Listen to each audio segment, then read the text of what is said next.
James for three. Alexis attacking.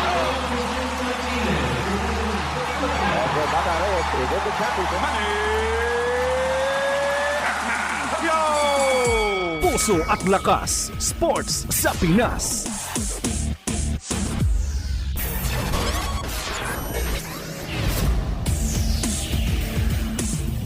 Isang mapagpalang Sabado sa inyong mga teammates. Ito po si Coach Jojo Villa ng Fellowship of Christian Athletes at ito ang programang Puso at Lakas, Sports sa Pinas sa 702 DZAS FEBC Radio TV.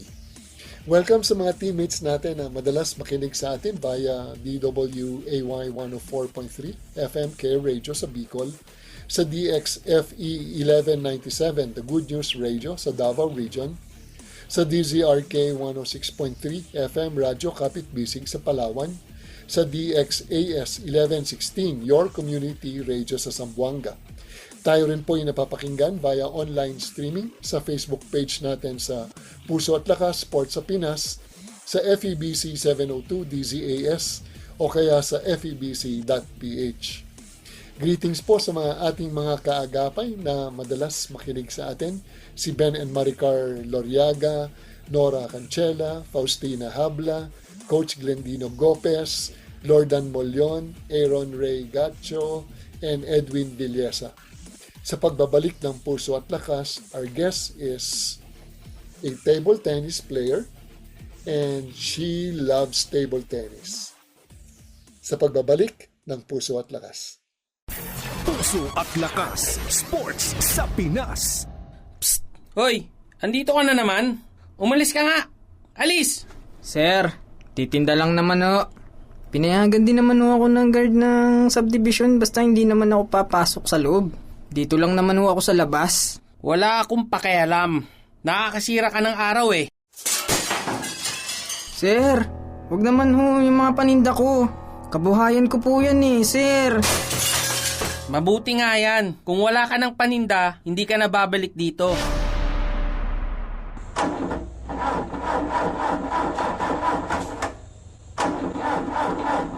Pambira naman oh. Bakit ayaw mo pa mag-start? Marami pa naman akong lakad ngayon. Ano? Ikaw na naman? Di ba pinaalis ka na namin dito? Sir, nakita ko ho kasi kayo eh. Ayaw po bang mag-start ng kotse nyo? Ano ngayon sa'yo? Sir, dati ho akong mekaniko. Bago ho akong naging maglalako ng paninda, nag-aayos na ho ako ng sasakyan. Kung hindi nyo mamasamain pwede ko bang tignan kung anong problema? Tutulungan mo ako? Kahit na kahapon lang sinira ko yung mga paninda mo? Sir, pananaw ko po kasi sa buhay na maging mabuti sa lahat ng pagkakataon. Kung hindi ko ho kayo tutulungan, ano pa hong silbi ng pananaw ko, di ba? Saka, malay natin sir, mahawa ko kayo sa moto ko. Baka ipasa nyo rin yung kabutihan sa iba.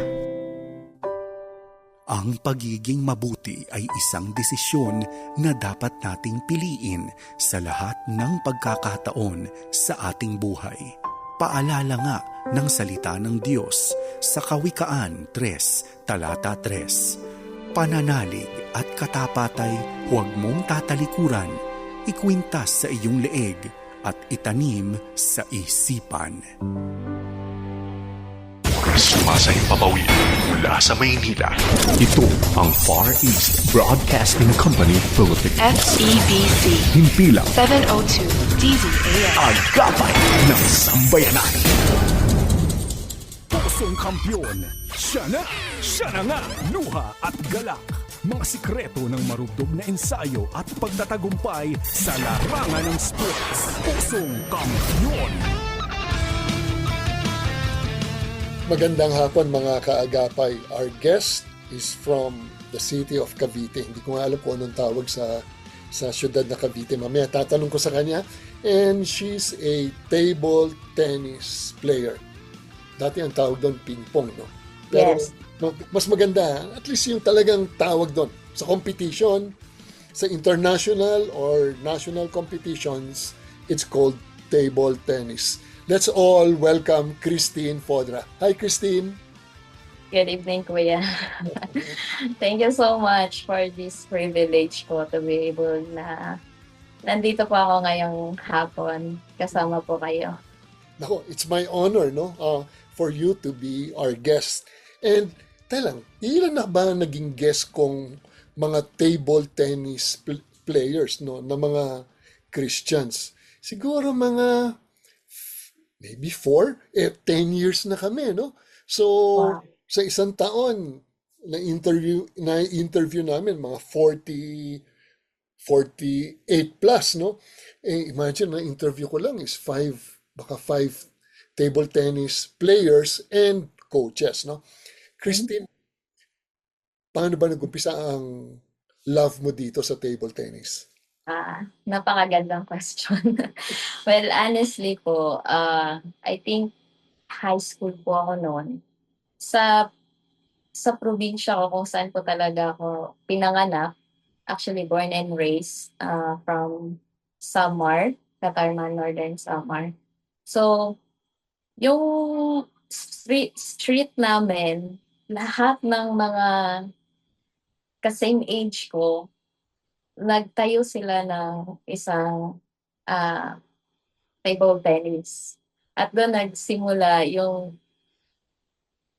doon ko na-discover na gusto ko laruin ng table tennis. Back then, wala talaga akong training. Yung simpleng laro lang na natuto lang akong magbalik at mag-receive ng bola. Yun lang. Doon nagsimula yun. I think I was only 13 years old.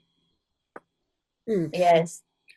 Alam mo ako, Christine, no? Nung bata ako, I think ang age ko noon kung grade 5 ako, baka 10 years old, no? Grade 5, grade 6. Yung bahay namin, parang 2 floors. Sa taas, sa lola ko yon when she passed away. So yung lugar niya, naglagay kami ng table tennis, ng lamesa, no? Ng lamesa. Tapos, meron kaming mga raketa. Ang raketa pa namin noon, sa plywood, nilagari namin. Yes, Tapos kumuha kami ng sandpaper. Inano namin, dinikit lang namin. Tapos naglaro kami. But eventually, after 1 year, bumili naman kami ng mga raketang, yung tama, yung Yes, yung butterfly, di ba? Butterfly Yeah. na, no? Tapos yung aming bola ay, hindi na chipipoy. Ano to, nitako ba ang tawag nun? Yes, nitako. Nitako. May mga star pa yan, no? May mga ratings. Mhm. Sa summer, doon ka naglaro and ilan kayong naglalaro? Kasi for you to have fun, no? With your friends. Yes. I think siguro mga more or less 10, mga ganon po. So parang sa amin lang umiikot actually yung laro kasi hindi naman kami madami, hindi rin naman ganon kaunti. So most of the time, mas madami yung laro namin for doubles para makapaglaro lahat kesa sa like 101 or singles. Mm. Ang raketo nyo na nun, hindi naman siguro yung may sandpaper. Siguro medyo maganda-ganda na. Butterfly na ba? O ano pa? Nag-uusap pa kayo sa pinaka-basic na paddle? I think basic lang. Kung naalala ko siya, mga friendship lang yung goma. And yung table namin, hindi siya yung original na table. Plywood lang siya na ginawa. Friend namin. Actually, ano sila, most of them are Christians then. From, I think, Protestant and Sabadista, kung tawagin po. Sila yung nagtayo, nagbuo ng table, gawa sa plywood. Then from there, doon lang talaga kami nag-start. Yun lang yung nilalaroan namin. And even sa paddle, hindi pa namin kaya bumili ng butterfly, I think. So, nasa mga friendship lang siguro yung goma namin, then yung kahoy. I remember ano siya yung may pimps kung tawagin. Then tinanggal lang, then pinalitan ng goma. So sobrang improvise yung ibang gamit namin. Pero sobrang na-enjoy namin and doon talaga nag-start yung passion ko sa table tennis. Alam mo, mag-enjoy ka maglaro, no? Kami, yung nga, no, mga grade 6 ako, no? Grade 6. Mhm. Grade 6, grade 7, yung kapatid ko panganay, kami magkalaban. Tapos, meron kaming kapitbahay. So, yung kapitbahay namin, very good friend, bumili na rin siya ng raketa. So, ang raketa, iniwan niya na doon sa bahay namin. Tapos, pag nadidinig niya yung talbog ng bola, iba yung, madidistinguish mo na may ano no, may naglalaro ng ping pong o Yes, table that's tennis, no? So pag nalaman niya, pupunta na siya. Tapos alam mo mm, 'yun, round robin kami. Pag natalo yung yes, isa, round rolling lagi. and then pag natalo ka, upo, may papalit Mhm. sa no? And Yes. I love playing table tennis. Hindi ko nga alam kung tama pa yung mga palo ko. Basta alam ko lang, kaya kong smash, kaya kong mag-backhand. And Mhm. to me, it was just more of play. But sa'yo, from play, eventually, umangat ka, no? Kasi naglaro ka ng Tama. competitive table tennis. Tell me, yung iyong uh, journey being a table tennis player sa high school level. High school level. Actually that time walang competition. Mas focus ako sa track and field. Nasa running era ako that time. So yung table tennis, ano lang namin siya, literal na libangan namin. Tama yun, I can totally relate sa part na pag narinig namin yung tunog ng bola, ayun na, meron na. Kasi minsan naghihintay kami ng mga players.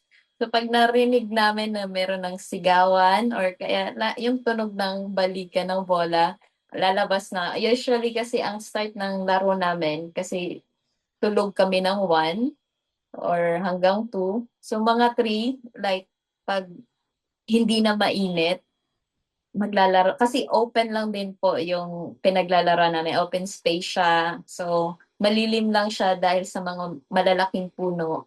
So pag narinig namin yon, pag may ingay na, doon na kami maglalaro. Pero nung high school ako actually, as athlete pa ako ng track and field. Yes, ang table tennis talagang nag-start siya nung college na po ako. Okay. As varsity na po. Yes. Pero ang maganda is, I think the Lord prepared you, no, na Yeah, that, from fun or mm, play na table tennis, eventually nasa high school track and field ka. Tell us, ano yung sport mo sa high school, track and field? ah Ano yung event running po, pala? Ano yung running. event? Okay. Running po. When you say running, ano siya? 100, 200, 400? 100 lang po. Gaano kahirap ang training ng sprint? Well, if I'll be honest, yung school kasi namin, hindi kami talaga like totally nati-train. So, what happened back then, like, i-recruit lang. Then, magre-represent na kami for our school. So, sa school, doon muna maglalaban-laban. Then, pag nanalo ka doon, or pag may potential ka, i-recruit ka na. At to be honest and to add, actually my eldest brother and my sister, both sila ay, ah, I think 500 po sila. Tapos umabot sa time na sila yung dalawang naglaban. Tapos ako that time, naalala ko, hindi ako masyado pag sila yung kalaro ko. Kasi sobrang mabilis yung kuya ko. Like, ang laki ng hakbang niya. Sa ate ko naman, maliliit pero sobrang kulin. To the point na nagpapang-abot sila. Pero I think nakapaglaro po ako for division once lang po ng high school. Then when it comes to our training, no formal training actually kasi I think wala pa ding budget that time ang school. Parang ganun po. Mga way back 2008 po ito. No, Yes. Christine, ito yung naging player ka ng track and field, Yes. sprint, no? Sprint 100 meters. Yes. Saang eskwelahan to? This is in Samar. Tama. Yes. Katarman. Katarman National High School. Naku, minsan naiinggit ako dahil alam mo yun, ah, nakikita ko yung mga competition sa, for example, sa mga, I live in Baguio, no? May competition yung mga Mhm. schools, either public schools versus private. And ang sarap tignan, no? To me, Yeah. it's pure joy for the Yeah. participants. Lumalaban sila, kahit sabihin mo, siguro baka tubig lang yung Mhm. motivation, yung ano, no? At the end of the day, tubig lang or hindi ko alam Mhm. kung may juice. What made you ano no join the track and field team? Um, to be honest, part sa amin yung competition ng track and field. Like, kahit sa barangay lang namin, yung barangay namin, meron niyang kung siguro mga 1 kilometer na ikot. So, bata pa lang kami, nag-uunahan na talaga kami diyan. Tapos pero pagkalaban ko ang kuya at ate ko, hindi na talaga ako sumasama. Pero what made me join, all of my classmates, I remember, I think I was in my second year. They really encouraged me to join. Kasi nakita nila yung potential and at the same time, I think common sa province yung laging nagtatakbuhan, paunahan. So, I think it was through their encouragement na, "Oh, sumali ka na, like, team," or like, actually ang tawag nila sa akin ay pods because of my last name, Podra. "Pods, hali ka na kasi sayang," something like that. So, kaya nag-join na ako. Umabot ka ng ano no division meet. Pag Yes, sinabing yes. division meet, is this Um, intercity or intertown or medyo lalaban ka na sa ibang probinsya? like, intermunicipality, yeah, town, intertown. Kamusta naman yung performance mo? Ah, actually, I think hindi po ako nakaabot ng kahit third or fourth, wala po talaga. So, it was my first and last. Mm. Yeah, then actually because of that experience, I changed my career. From being in a track and field, nag nag-taekwondo na lang ako.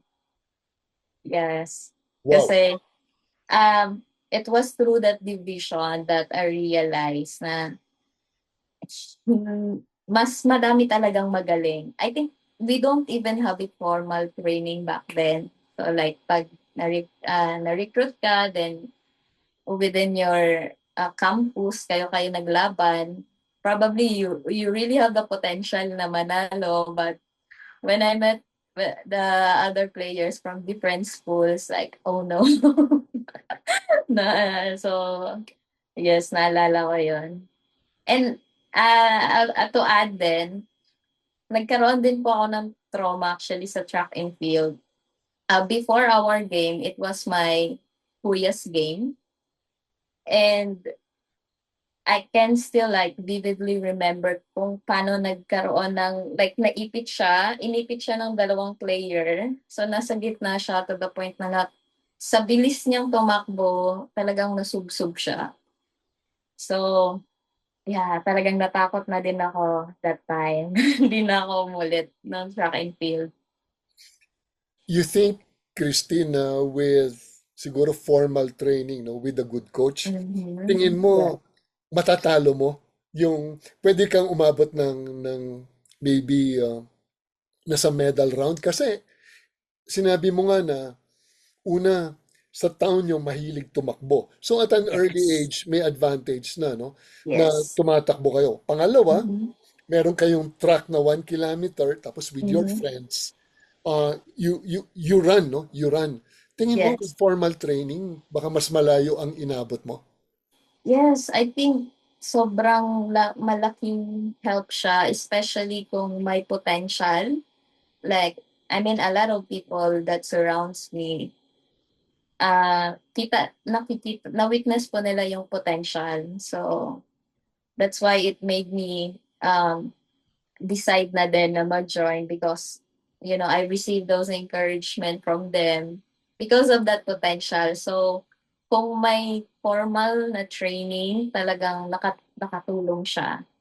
Nakatulong siya, maybe hindi as a champion, but somehow makapasok sa let's say for third place or second place, something like that. Mm. May medal finish, no? Binanggit mo because of that, no? Without formal training, ang hirap naman talaga manalo, no? And then Yes. you switch to taekwondo. Yes. Hanggang anong belt ka umabot sa taekwondo? Well, for taekwondo, actually hindi po ako nag-level up. Hanggang yellow belt lang po talaga because may fee kami kung gusto naming mag-level. So that time, medyo pricey siya. So hindi ko talaga siya grinab. Pero nakapag compete po ako sa mga iba't ibang school. How was it competing against other school? Ano ba to? Ito ba yung may contact or yung pumsay? Yung pumsay, ito yung tawag nito, exhibition, no? Walang Yeah, contact. yung sa amin po, meron pong exhibition pero kami focus po talaga sa combat. Yes, so, pero nag-sponsor po sa amin ang Milo before. Mm-mm. Yes. Pag sinabing Milo Best, sino nga ba yun? Si Si, Jepoy yes, Lizardo. Jepoy. Oh, kasi si Jepoy Bor or Japoy, Japoy. ang Yeah. father niya, kalaro ko ng basketball nung mga 1982, 83, 84, 85, I think hanggang 1990. Kalaro ko yung father ni Lizardo, Yeah. Jepoy ba or Japoy, no? And then nagulat ako na siya pala yung father, yung kalaro ko, ang anak niya isang sikat na naglalaro sa Taekwondo. taekwondo. Yes, play. Oh. And then from taekwondo, bumalik ka na sa first love mo, no? When I say first love, Yes. dahil nung bata ka, table tennis. Saan, Yes, that's true. saan ka naglaro as a varsity player sa collegiate level? URS or University of Rizal System, Binangonan. And actually, it was funny because after my high school, I moved to Binangonan. So I never, hindi na talaga ako bumalik sa summer for my college. Actually, up until now. Pero, nagkaroon lang kami ng, we called it ICAM, yeah, like Inter-Campus Athletic Meet. Then, from that, nagkaroon ng, hindi siya open play, but like inviting the students if they want to be part of the table tennis team. Then, their coach that time was the captain ball for Calabarzon. He was like the number one player in a single position. Yung coach namin or captain ball namin that time. So siya mismo yung nag-entertain sa akin that time. Then I remember he was telling me, "You really have a potential. I will get you. I will train you." Then yeah, from that day on, I started training with him, and yeah, that's where I met my team then. Though to be honest, since first year pa lang ako that time, hindi pa ako varsity. Kasi for us na maging varsity, ilalaban muna kami na when we say URS, madaming campus po talaga yan. Like, may Angono, may Antipolo, may Tanay, may Morong, lahat po. So, yun po muna yung una namin gagawin. And yung pinaka-coach po ng Rizal system or like ng URS, siya po yung magsiselect sa amin. So, first year po ako na trainee po ako ng captain ball namin. Honestly, third lang po ako that time. Yes, So, third, anong sabihin ng third? Ikaw yung third group may place. ranking? Bronze medal lang ako nung first year. Okay. Yeah, bronze medal. And it was through table tennis that I actually met or encountered this place where that place was the reason why I became a Christian. But after my first year, I decided my summer to be my training. So from morning to I think mga siguro 9 or 8 ng gabi, nagti-training lang po talaga ako ng table tennis. So second year, nilaban po ulit. And that's when I got my gold medal. So doon na po nila ako kinuha as varsity. Then until makagraduate na po ako. Mm. So, Christy, nung kinuha ka ng University of Rizal system, Yes. parang in a way, ikaw ay isang student athlete. Tama ba? Yes, student Okay. athlete. May tanong ko sa'yo, no? Gaano kahirap maging student athlete? Balancing training and studies. Well,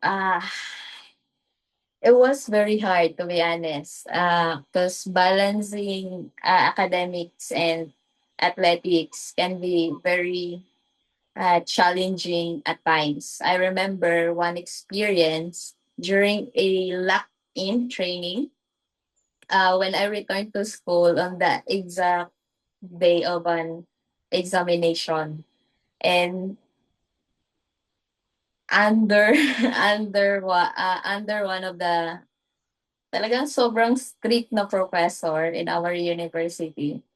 And because of the training schedule, I wasn't really able to review properly, to be honest. Then at that moment, I had a choice to either compromise or to accept the consequences, honestly. So instead of cheating, I decided not to take the exam, and which resulted in an incomplete grade. So I think a lot of athletes can relate na meron talagang mga terror, what we call the terror professor, that they don't consider that you're an athlete. Though, pag iniisip ko siya ngayon, well, totoo naman, because you really have to be responsible for both sa training mo and sa studies mo. So, yung mga ibang ka-teammates ko, mga accounting students to. So, sila nakaya na. Pero ako that time, because I feel like I really don't have anything to answer. So, I decided not to take the exam and naging incomplete. So, mahirap siya kasi there are times na kakainin ka ng training and with the pressures and how you want to keep up with the team, to the point that honestly, I wasn't able to balance it, na hindi ko na sikaso yung ibang kailangan kong i-review. So, I think it's a matter of balancing, like properly handling it or balancing it well. Because at the end of the day, it's actually my responsibility. Alam mo, Christine, ako, naging atleta rin ako, no? Kung babalikan ko yung panahon na yun, no? Sabi ko, may mga subjects ako na nabagsak ko kasi unang kapabayaan, kasalanan ko yun, no? Pero sabi ko, kung mas disiplinado lang ako, tingin ko, mas mataas yung grades ko, di ba? It's a matter of balancing or discipline, no? Ano yung uunahin mo, no? Ano ang course mo?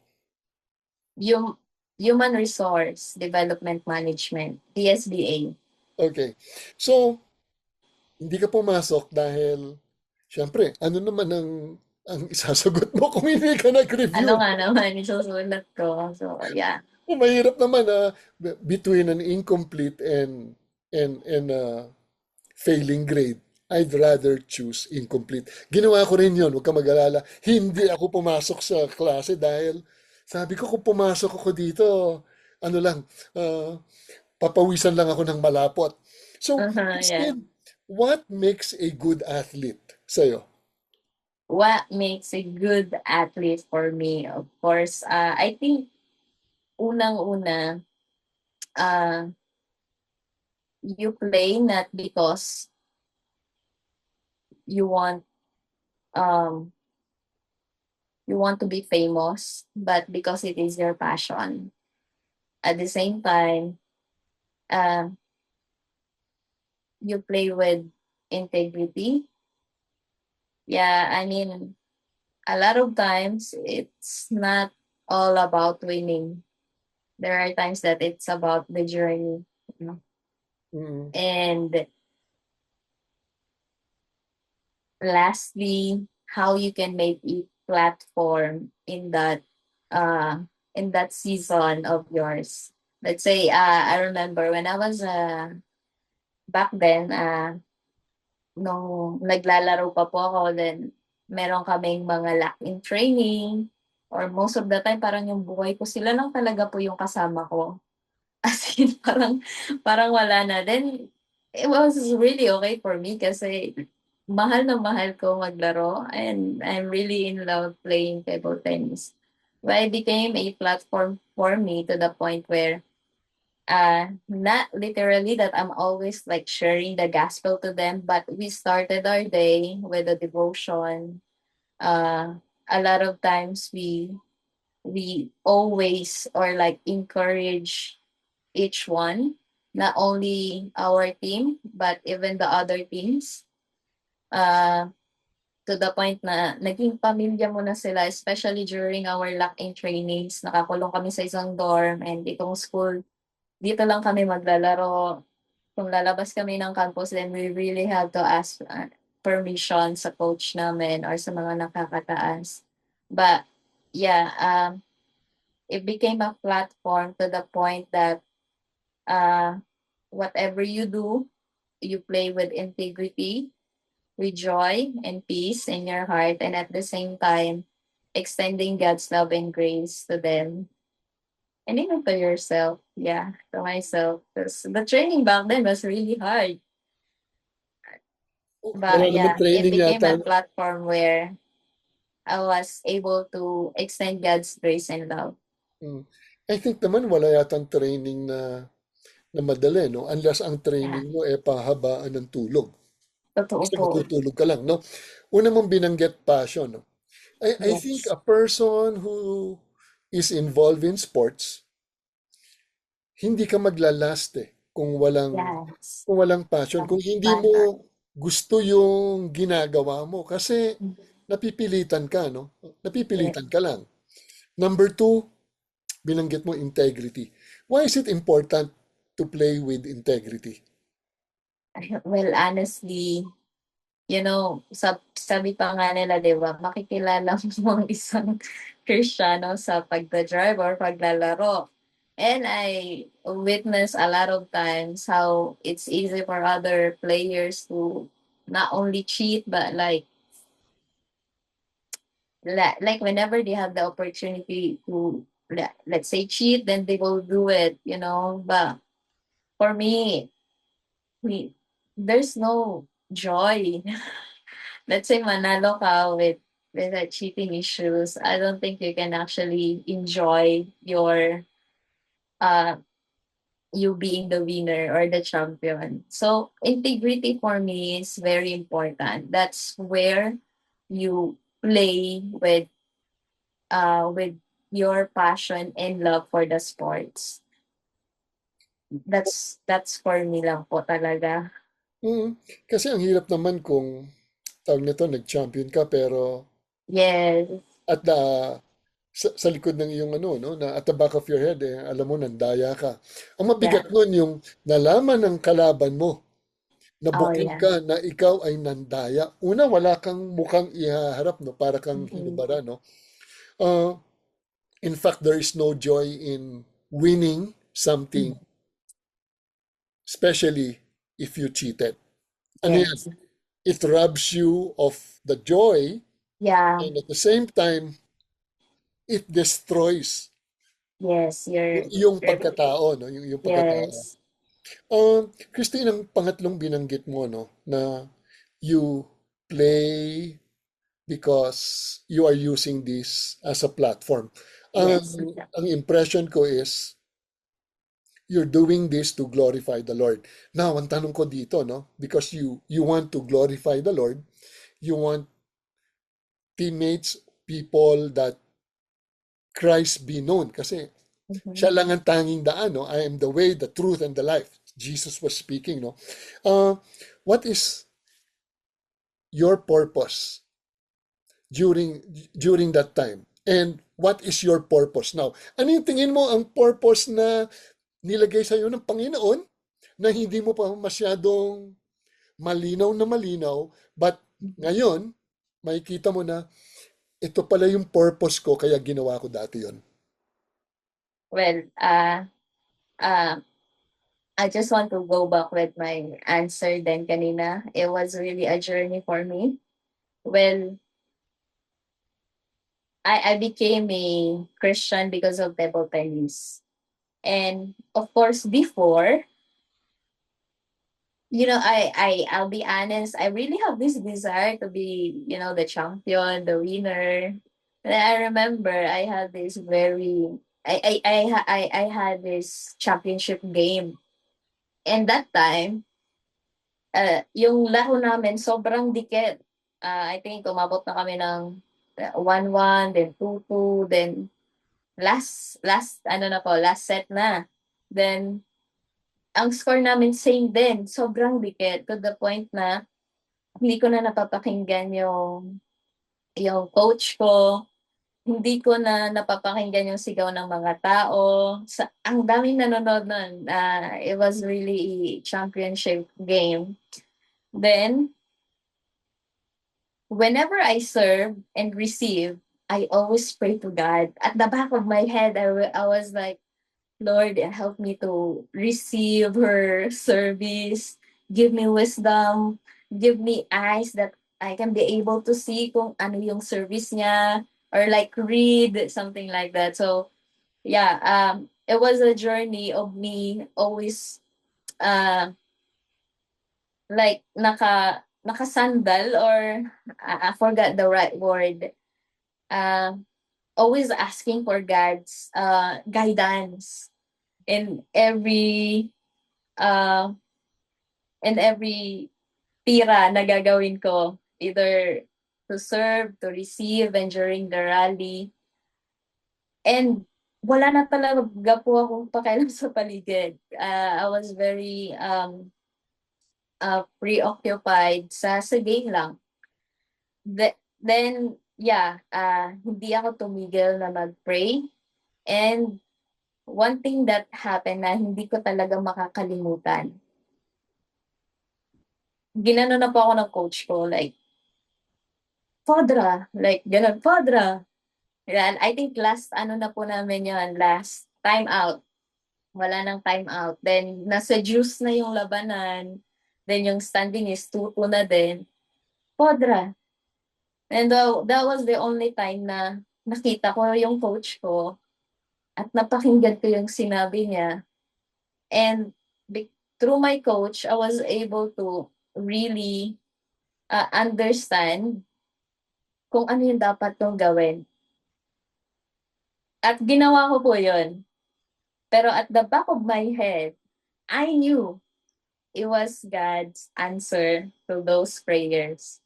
That whenever I serve, I receive, I keep on asking God, Lord, ano na pong gagawin ko? Please give me wisdom. Kasi wala na po akong maisip, hindi ko na nakikita. Like, ang nakikita ko lang kalaban ko at yung bola at yung raketa niya. So, nung kinausap ako ng coach ko, naging clear po lahat, as in. And hanggang ako po yung nanalo for that game.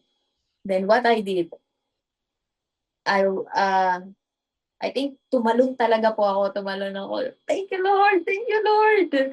Tapos, ang daming tao sa paligid ko. And wala din akong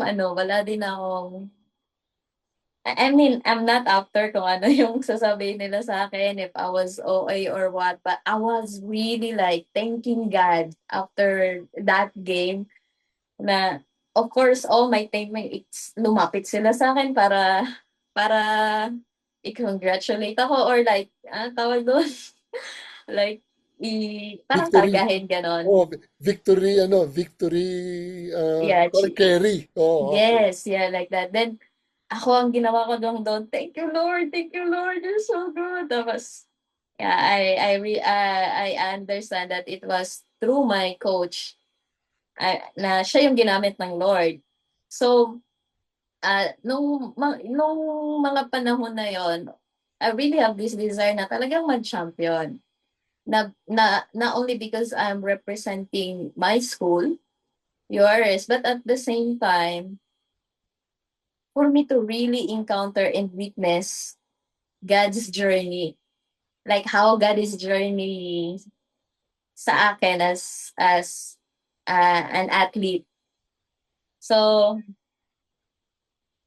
and another thing is that because of our, let's say, training, even sa school or kung saan kami dumadayo maglaro or yung mga lock-in training namin, hindi namin ipagpapatuloy ang isang training or laro kung wala kaming kahit short encouragement lang, short devotion, where my coach, he's the one na nag-a-ask sa akin na, oh, Tin, lead the prayer. Tin, you can share some encouragement. So,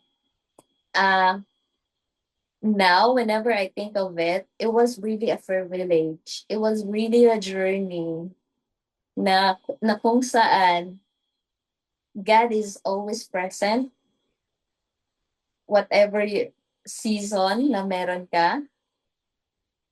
And at the same time, wherever you go, you are called to be light and salt. Wow. And whatever, let's say, it can be a platform for His grace and love to be extended. So, yun po yung talagang understanding ko na po ngayon. Not only to connect with other people, because when Jesus was here, He was able to really relate with other people. He's a relational God. And for me, it's not that I'm not sharing the gospel like verbally, but to be able to relate with them, journey with them, and for them also to witness that God is present. Amen. Yeah. Yes. Amen, no? Ang ganda, no? Kung paano ka ginamit ng Panginoon, no? Ang gusto ko yung habang nakakwento ka, naka-lock in ka, no? Naka-lock in ka. Tapos, naka-zone in ka. Di ba? You were able to remove any distraction. Ang nakikita mo lang bola. Bola papunta Yes. at bola papunta sa kalaban at bola ng kalaban papunta sa iyo, no? Yes. And we thank the Lord, no, na binigyan kanya ng grabing focus, grabing intense concentration, tapos ginamit niya ang iyong coach to give instructions. Was that the highlight of your career? Kung sasabihin mo na, Yes. I will never forget that moment. Kasi po, talagang, kung kagaya po nito, yung sa video ko, blur yung paligid. I can only see you and myself. So parang nung naglalaro po ako that time, sobrang wala sila, blur sila, na ang focus ko is yung bola, yung raketa, at yung kalaban. Like yung kung galaw niya, anong next na. Kaya ang hirap ng laro namin. As in, umabot po ata kami ng 18, 17, 19. Kasi lagi po kaming juice sa mga game. Kung siya nanalo na ako next, sa siya na naman ako next. Then yung last game namin, dikit po na nag-juice. So really thankful to God for that moment and experience. And I wasn't ashamed na talagang tumayo po ako, tumalon po ako doon. Then I really shouted, "Thank you, Lord!" Something like that. And everyone was actually happy and proud of me. Yeah. We thank the Lord, no, na you were able to experience the highest joy, no, yung of winning. May tanong naman ako sa'yo. Meron ka bang game or thing na duguan ka naman? Ito, highest joy, pero yung lowest point mo being a table tennis player. Meron po,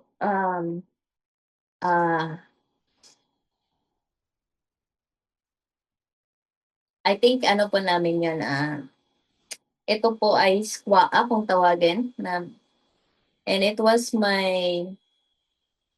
our game with, I just can't remember the school, either Palawan or LSPU. That game itself was very like disappointing, to the point that I saw my coach that he was very disappointed at me. Sobrang, kasi hindi, bracket pa ang nangyayari kasi. So, I think it was my journey na talagang natanggal po ako agad. And it wasn't my first time of competing with these schools. Kasi most of the time, ang nangyayari po, kung sino yung nakalaban mo last year, parang kayo-kayo ulit. Hanggang siguro graduate, may na-add lang. Parang ganun ang nangyari sa college naman kasi almost same lang yung mga level namin. So, hindi sila yung first time ko lang nakalaban. So, nakalaban ko na sila last year and nanalo po ako.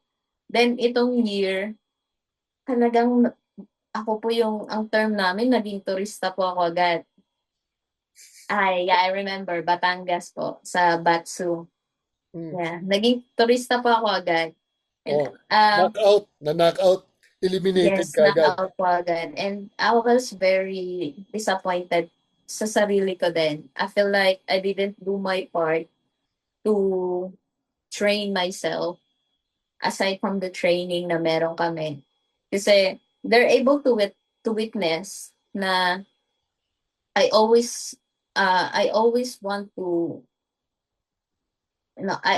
progress, to the point na kahit wala kaming training, since student center kami, meron kaming table tennis, nagtitraining po talaga ako. So, because nakalaban ko na sila from last year, then itong let's say natalo ko sila, tapos ngayon taon natalo nila ako, it made me disappointed because I feel like I didn't do my part.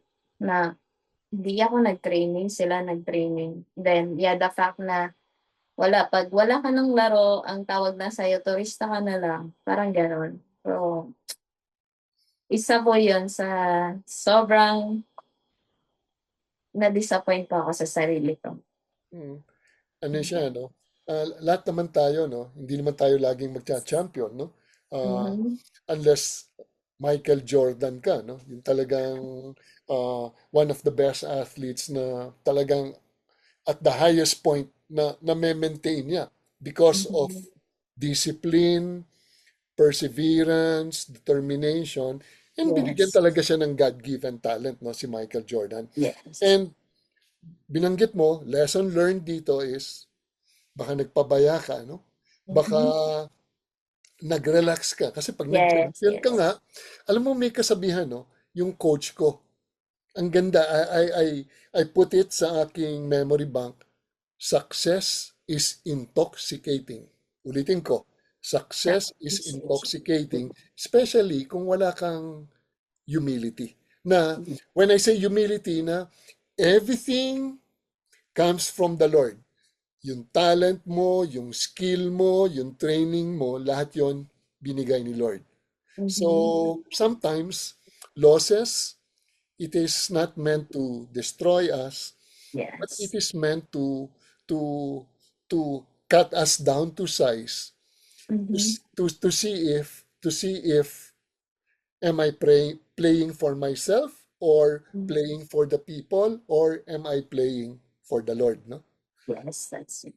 But you have your ups and downs, and masarap yun kasi sa talo, dun ka gagaling at dun ka magpupursige, no? Yes, Um, true. Christine, meron ka bang favorite verse that you would want to share our viewers? Yes, well, for me naman po, even I think even up until now, from James, chapter 1, verse 17, every good and perfect gift is from above. So I think for me, it always reminds me and encourage me that, achievements, opportunities, uh, when I was naglalaro pa or athlete, it became a venue for me na nagkaroon ako ng scholarships, even talent. So these are entrusted by God, and for me, this verse, it reminds me as a athlete, and I think even now as, because there are times that I coach, to stay humble and grateful, recognizing that success is ultimately comes from Him. And I feel like I don't have to be boastful or like, let's say, prideful because I have this gift, but to acknowledge that this gift, it comes from Him. So I may use this gift for His glory, for His love and grace to be extended, or like how it can become a platform for His uh love for His people. Wow. Yeah, Every good and perfect gift is from comes above. from above. Tama, di ba? May parang yung comes from the Father, the Father of heavenly lights, no? Where there is no turning shadow. Tama ba? Yun yung verse na yun, no? And one of my favorite coaches, kinote Mm-hmm. niya yun, yung verse na yun, Oh. no? Alam mo, Christine, I'd also like to share dito, no? Yung verse na sa Psalm 139, verse 23 to 24. Alam mo, Mm-hmm. lahat tayo, no? As athletes, there are times na Kristiyano na tayo, atleta o coach, na sometimes tayo ay instead na diretso, minsan napupunta tayo sa kaliwa o sa kanan, no? Dun sa binanggit mo, baka hindi ka nag-ensayo ng husto. Or Yeah, baka, that's it. or baka tawag nito, medyo lumaki ang ulo kasi nag-champion. It can happen even Yes. to the best players, no? Dito sa Psalm 139 verses 23 to 24, it says, "Search me, O God, and know my Mm-hmm. heart. Test me and know my anxious thoughts. See if there is any offensive way in me, and Yeah. lead me in the way everlasting." Ang goal natin dito is always to ask God, Lord, no? Search me, O God, and know my heart. Especially, ano pa naman ano yan, di ba? The heart, above all, is deceitful. Lalo Yes, na that's pag true. hindi natin binabasa yung salita ng Diyos, we do not meditate day and night, Mm-hmm. doon tayo kumukuha ng lakas, di ba? Yun yung, yun yung ating vitamins and minerals, no? Without that, pwede tayong sumablay, di ba? Yes, Oh. that's it. Christine, may mga nakikinig dito na may mga anak na atleta, sa mga tatay or nanay, ano lang, a word of encouragement na ano yung pwede nilang gawin sa kanilang mga anak na mga atleta. This message is for the parents. Okay. Well, unang-una, it's important for me to be reminded that each children have their own talents, have their own Gifts. gifts, and pag nahanap po nila yon, they really want to be like invested in that. So for the parents po, it's a big thing for us na nakikita namin yung support. Not all the time ay naandun lagi sa panalong side. There are times na natatalo, but your presence, your support, dadalhin po yun ng anak niyo. I remember this event of my life na yung dad ko, nanood siya ng game ko sa taekwondo. Even though that time natalo ako, pero inside of my heart, I was very happy kasi nakita ko yung support niya, yung presence niya, at the same time, hindi mawawala na nag-worry siya sa akin. Pero his presence, hindi ko makakalimutan. So, for parents po, actually, siguro ako yung pinanggagalingan ko is I have my pamangkin na ngayon ay lumalaban for basketball. So sa summer, lumalaban na siya kahit sa municipality. Hindi lang sa summer, even sa Leyte. And whenever he asked me for like, tita, can you give me like allowance or panggastos, or tita, I'm praying na magkaroon ako nitong shoes. Then, I just tell him na, okay, basta wag mong pabayaan pag-aaral mo. And I think it's good na mas nag-i-invest ka ng time for training and playing basketball instead of doing yung mga ibang bagay because of his age. Since I'm working with the youths and young people, so I know how hard it is for them to really focus on one thing. That's why for me, he messaged me that, tita, thank you so much. Kasi ramdam niya yung support. Even though I'm not there physically, but sa ibang bagay, nakikita niya yon. So for parents, make your child able to feel your support. Not just financially, but of course, emotionally, spiritually, and your presence is very important. Ako, thank you, Christine, sa payo sa mga magulang, no? Thank you, Christine, for being our guest. Maraming salamat, no, sa ating mga kaagapay sa inyong pakikinig. Ito po si Coach Jojo Villa ng Fellowship of Christian Athletes at inyong napakinggan ang programang Puso at Lakas Sports sa Pinas sa 702 DZAS FEBC Radio TV, agapay ng Sambayanan, membro ng KBP, kapisanan ng mga broadcaster ng Pilipinas. Magandang Sabado po sa inyong lahat. God bless! God bless. Thank you so much, Kuya Jojo, and the whole team. Thank you so much for this privilege. Glory to God indeed. Amen. Yes, sir. Puso at Lakas Sports sa Pinas.